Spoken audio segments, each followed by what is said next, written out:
നമസ്കാരം. അനന്തപത്മനാഭന്റെ മണ്ണിൽ അർദ്ധരാത്രി രാഷ്ട്രീയ സ്വയം സേവക് സംഘത്തിന്റെ പഥസഞ്ചലനത്തോടെ തലസ്ഥാനത്ത് സ്വാതന്ത്ര്യ ദിനാഘോഷങ്ങൾക്ക് തുടക്കമായി. പാളയം മഹാഗണപതി ക്ഷേത്രത്തിൽ നിന്ന് ആരംഭിച്ച പഥസഞ്ചലനം കിഴക്കേക്കോട്ടയിലാണ് സമാപിച്ചത്. നൂറുകണക്കിന് സ്വയം സേവകരാണ് പങ്കെടുത്തത്. അഖണ്ഡ ഭാരത സ്മൃതി ദിനത്തിന്റെ ഭാഗമായി RSS തിരുവനന്തപുരം മഹാനഗരത്തിന്റെ ആഭിമുഖ്യത്തിലായിരുന്നു പഥസഞ്ചലനം നടത്തുന്നത്. സ്വാതന്ത്ര്യദിനം അഖണ്ഡ ഭാരത സ്മൃതി ദിനമായിട്ടാണ് RSS ആചരിച്ചു വരുന്നത്. 77 വർഷങ്ങൾക്ക് മുമ്പ് രാജ്യം സ്വാതന്ത്ര്യം നേടിയ അർദ്ധരാത്രി കൃത്യം 12 മണിക്ക് തന്നെ വിസിൽ മുഴങ്ങി. ഘോഷ് വാഹിനി ഉൾപ്പെടെയുള്ള പഥസഞ്ചലനം തുടർന്നുള്ള 3 കിലോമീറ്റർ ഒരേ വേഗതയിലും ഒരേ താളത്തിലും നടന്നു നീങ്ങിയത് നഗരവാസികൾക്ക് കൗതുകമുണർത്തി. തിരുവനന്തപുരം മഹാനഗരം കഴിഞ്ഞ 5 വർഷമായി സ്വാതന്ത്ര്യദിന സഞ്ചലനം നടത്തി വരാറുണ്ട്. സംസ്ഥാനത്തിന്റെ വിവിധ കേന്ദ്രങ്ങളിൽ സ്വാതന്ത്ര്യദിന സഞ്ചലനങ്ങൾ സംഘടിപ്പിച്ച് വരുന്നുണ്ട് RSS.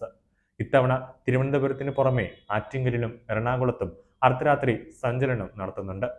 മറ്റുള്ള കേന്ദ്രങ്ങളിൽ ഓഗസ്റ്റ് 15, അതായത് ഇന്ന് പകൽ സമയത്താണ് സ്വാതന്ത്ര്യദിന സഞ്ചലനം നിശ്ചയിച്ചിരിക്കുന്നത്.